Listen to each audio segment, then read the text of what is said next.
reached certain dimensions that was missed by others and is still missed by others. The important thing is that Malcolm X found a kind of language that the ordinary workaday black man can understand. And he heard things from Malcolm that he had heard partly from other people, but he didn't listen to those other people because those things were not couched in a language that that attracted him. I think his great political influence is that he took the politics of struggle down to the area where the struggle was most needed. Theoretically, of course, what influence do you think Malcolm would have if he were alive today? I think Malcolm would have a unifying influence if he was alive now. And he still might expand the struggle even further among ordinary blacks. And I think Malcolm X would be able to deal with some of the political contradictions in black life more realistically than others have done so far. And I think he would see the international dimensions of political struggle much better than I think our present-day politicians are seeing it. What kind of contradictions exist in black life? The contradiction of thinking that your oppressor will participate in your liberation and that your oppressor will dismantle his big international economic apparatus in order to bring social reform to you or anyone else.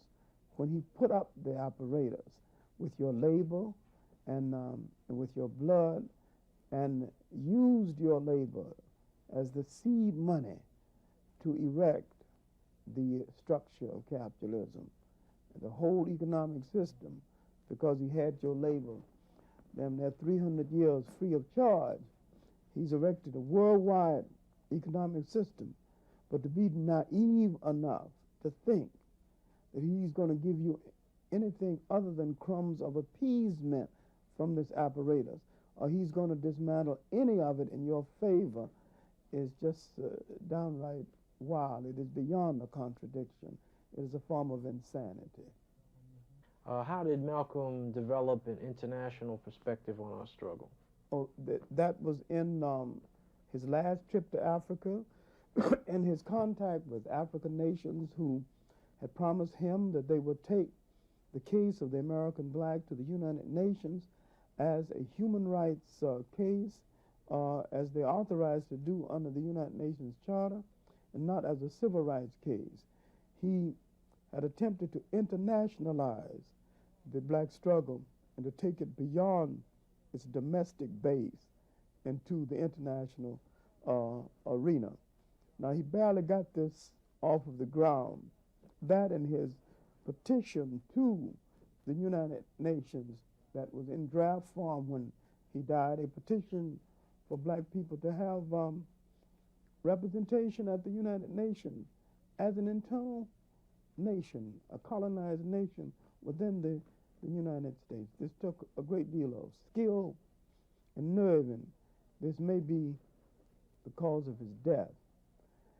I have, in my study of black leadership, especially in this country,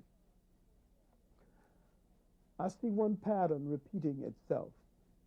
Every black leader who shows black people the true nature of power and how to deal with it is either assassinated, driven into exile, or driven to suicide. And the pattern has not varied from the mysterious disappearance of David Walker, 1829, after his famous appeal. And you can look at this pattern and you see its consistency. W.B. Du Bois died in exile. Monroe Trotter, the famous Boston Brahmin, allegedly fell from the roof of his own house. And he had been walking on that roof for a generation. It was his family home. You tell me a man can't balance himself on the roof of a house where he played as a child, that he want to fall from there, and he wasn't a heavy drinking man, so he surely wasn't up there drunk. So I think Monroe Trotter was mysteriously killed. Of course, we know about Martin Luther King. So long as he was preaching peace and love, he was comparatively safe. And when he began to talk about poor people's marches and the unification of the black poor and the white poor, he had projected himself into the cross currents of power and conflict and the invisible empire of high finance and power, and decided that he had to go. And you can see this pattern repeating itself over and over again. Now, the most tragic display of this pattern is in local black leadership that never gets into the newspaper. I mean, in small towns and blacks protesting, and sometimes they're killed by the hands of blacks, but it doesn't matter whose hands killed them, who ordered the killing is what is really important. It really doesn't matter whether the Jews killed Christ. The main thing is that Roman colonialism dominated the area, and if the Roman colonialists didn't want him killed, they could have stopped it by the wave of a hand. And so the Romans are more guilty if anybody is guilty at all. And see, I'm saying that it doesn't matter if black hands killed Malcolm X. They obviously did. But black hands, black minds didn't order the murder of a Malcolm X. But this takes us too far from our subject. What we're trying to deal with is the pattern of murder of black leadership by the establishment that has been more than consistent for well over 100 years and will remain so until there's enough political and physical power in the black community to tell that establishment that this man, my spokesman, will not be sacrificed. What kind of leadership can we expect to see in the future? We expect to see several types of leadership, but because most black organizations have fallen apart on the basis of poor administration, I think what we really need are less charismatic leaders and more astute administrators who can hold the pieces together and keep the money from being dissipated and keep the programs functioning and keep the promise to the people. I think the next kind of leader we need might be the type who is, well, ego-satisfied to the point of not needing the public bow and the hurrah, and who would keep things together and who can be relatively obscure. That's the kind we need, and I think it's the kind we're going to get in some cases. We're still going to get the share of daddy-o hustler leaders, but I think the people are more and more owned to them than ever because of the absolute con game they ran in the anti-poverty programs, and they're still running to some extent in model cities. I think blacks are beginning to make a reassessment of this fast-talking, very articulate con man. And I think he's going to see him coming in the future and going to recognize more sincerity in people. I think the games with black people over leadership may be over. And I think it's over because they have awakened to the point of saying it's over. Where are blacks headed now politically? I think black people are at the crossroads politically, educationally, socially, and everything else. I think we are regrouping and looking for whole new directions. I think we're at a period when the charismatic leader may be over. We might be thinking over what caliber of leader we need in this next move forward. I think we're looking nationally and internationally, and I think we are beginning to catch on to the kinds of games that are being played on us both nationally and internationally. I think we're looking toward Africa more than we have ever looked before, and realizing that there's a job of cooperation that we can do there. And I think we are losing I have a fascination for the so-called American dream because we're realizing that the dream wasn't dreamed for us and the promise wasn't made to us.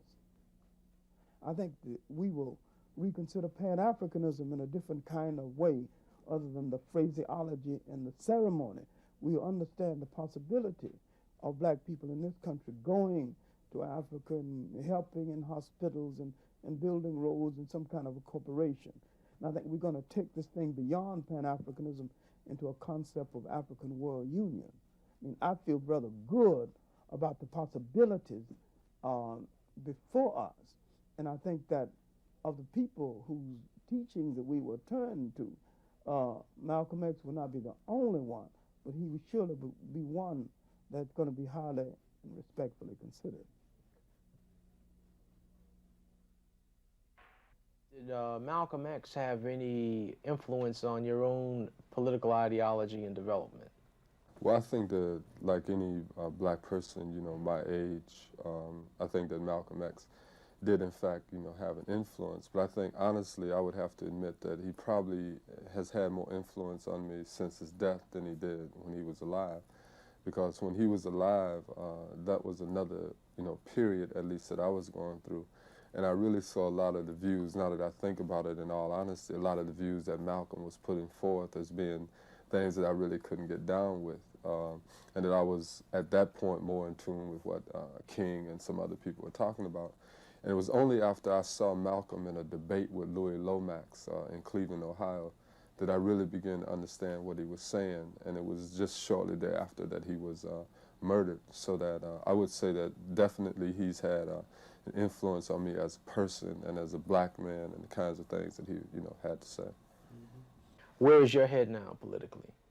I have, you know, much more concern now, or at least I think a greater understanding about the question of monopoly capitalism and imperialism and the part that that plays in overall oppression of black people, which means that whereas 3 years ago I might have come at the thing from strictly a race question and not dealing with the question of capitalism, that as I've traveled, you know, throughout Africa and had the opportunity to sit down with Sekou Touré and meet Amilcar Cabral and to spend a great deal of time last summer with Louis Cabral and to talk to the people in Frelimo, to talk to brothers and sisters from the New Jewel movement, for example, in Grenada, and that are now, you know, involved in the struggle there, that my understanding, I think, of what the nature of the oppression of black people is in this country and throughout the world is a little bit different than what it was, say 3 years ago.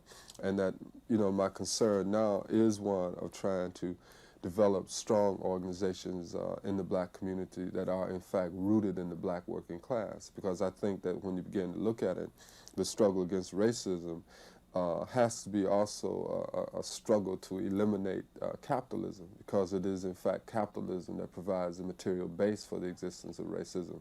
And if we're not, in fact, prepared to struggle against capitalism or, you know, imperialism as its highest extension, then we're going to have a situation where, like, for example, you have a lot of neo-colonialist puppets. So even though the government is black, the reality of the lives of the masses of workers and peasants haven't changed. So that I see much more now the importance of struggle for fundamental change in the political economic system, as opposed to just simply changing the relationship between white people and black people. What is the significance of African Liberation Day and the African Liberation Day Support Committee? Well, I think that the significance of ALD, that the first time it occurred in '72, was that was really the first time, to my knowledge, for some time, I guess, probably since Garvey, that people had actually gotten out on the streets to say that they supported, you know, what was happening in Africa and you know, dealt with it in, you know, in that fashion. But I think that the significance of the committee beyond that demonstration is that people have begun to see that it's not only a question of demonstrating once a year, but it is a question of trying to build a type of committee that can support the struggles of black people in this country, as well as give concrete assistance to liberation movements. Because in our discussions with liberation movements, the thing that they kept driving home to us was that the most important way that Afro-Americans can aid in the struggle of the liberation movements is to, in fact, increase the struggle of black people inside this country against racism and imperialism, and that we sit in the heart of monopoly capitalism in the world, and that if we can begin to struggle here, an effective revolutionary struggle here, that by definition, that struggle will aid their struggle. So I think that the support committee has been significant in helping a number of us grow, to see that reality. I think the fact that brothers and sisters have continued to work day to day, demonstrations against Gulf oil, demonstrations against banks, getting petitions signed to repeal the Byrd Amendment, getting petitions signed to demand that the United States recognize Guinea-Bissau. Plus, last year we raised $42,000 for liberation movements, had demonstrations in 28 cities. I think that all of that has led to a growth in the awareness of the role that Africa plays in the imperialist structure in the world, and then more importantly, what it is that we need to do, inside this country. Do you think black people are moving toward an acceptance of Malcolm's ideology and ideas? Well, see, I think that there are a couple of things about Malcolm that people have to deal with. Number one, I think you have to consider Malcolm, in his historical context. Number two, I think you can't talk about Malcolm without also talking about, Elijah Muhammad in terms of the effect that, that the teacher had on the student, type of situation. So that in terms of a general acceptance of Malcolm's ideas, I would say that there are more people who generally accept his ideas. The problem is, though, that people will tend to accept his ideas and not apply them to the particular historical circumstance that they live in. Because, see, I think that if you read over Malcolm's speeches and Malcolm's statements, that I would not be so sure that Malcolm would put forth the same particular ideas today that he did then, and that I think people do Malcolm a disservice not to try and apply or reconsider the points that Malcolm made within the context of the historical period that we live in, which is something I think that we have to struggle more to do. Did Malcolm X have any influence on your political ideology and activity? Yes, he had quite a bit. In fact, the Black Panther Party, Malcolm X is sort of the father of it. The fact that Malcolm X had been murdered probably drove Huey and I to a point to say that we was going to have to create an organization reflective of what he was talking about.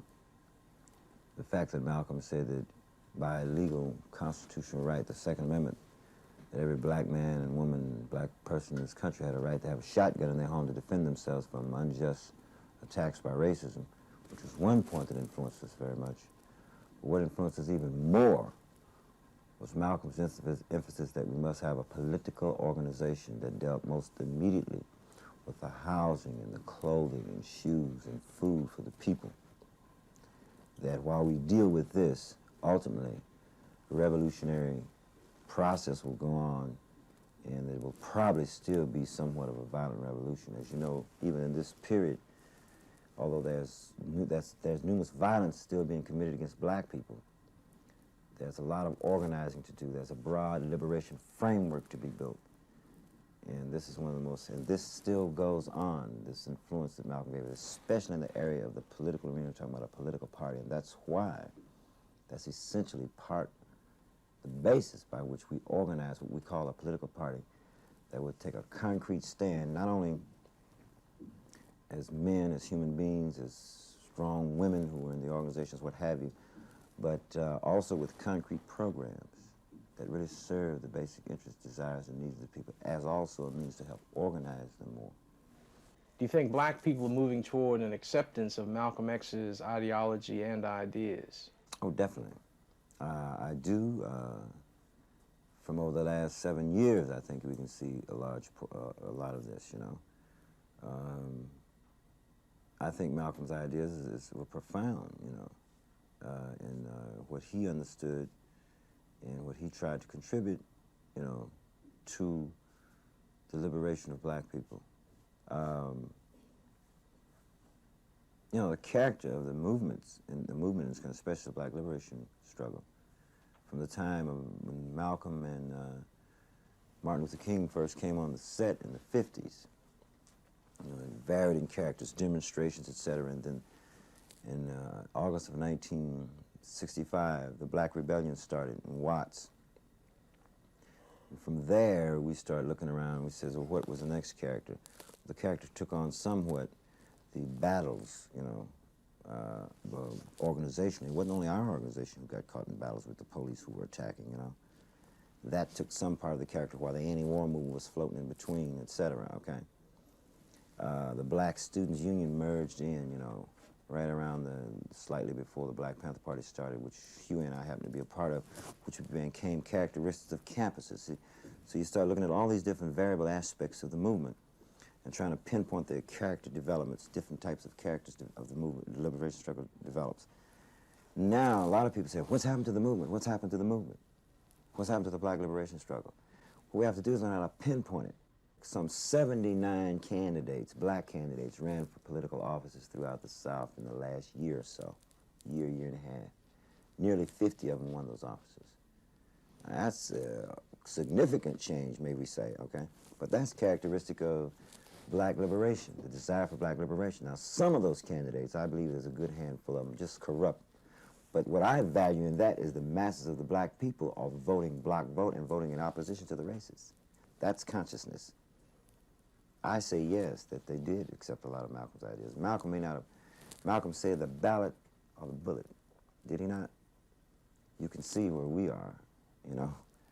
His ideas acceptable. Look at the people that used the ballot. Many of us, many of the mass of people respected the way we stood up and defended ourselves with a bullet at one stage of the struggle. Now it has a different character. What kind of changes has the party gone through since 1968? Now, those programs did directly aid in the ability of a political vehicle such as the party to be able to run an election in Oakland as we did. I would like to answer the questions where people think or misunderstand that why did Bobby Seale run for political office, run for mayor? And Malcolm X said, by any means necessary, you know?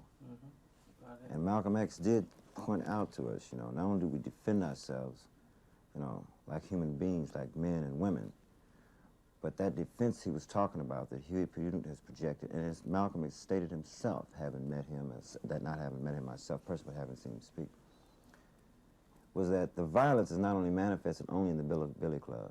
It's violent when you have hungry children. It's violent with rats, roaches, etc., which many Black organizations and groups of people understand and have picked up and begin to see. We have to defend ourselves against that, but it takes organization to do that, many organizing people in opposition to the power structure. So any time, and one of the means necessary to help build that broad liberation framework becomes dealing with political office, but the point is, do we have Malcolm X's in the country?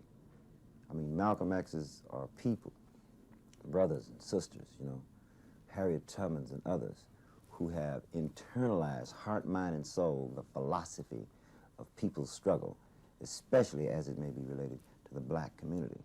Now, that is essential to how we've developed, and we've internalized that even more so in terms of the changes that we went through many years via the political oppression, the jailings, the many brothers and sisters have been killed, the more Black people that get killed in the community, whether they're Black Panther Party members or not, pushes us forward, you know. I'm sure it did the same thing to Malcolm and many other brothers and sisters, Martin Luther King and many others. What kind of program can you project for the party over the next couple of years?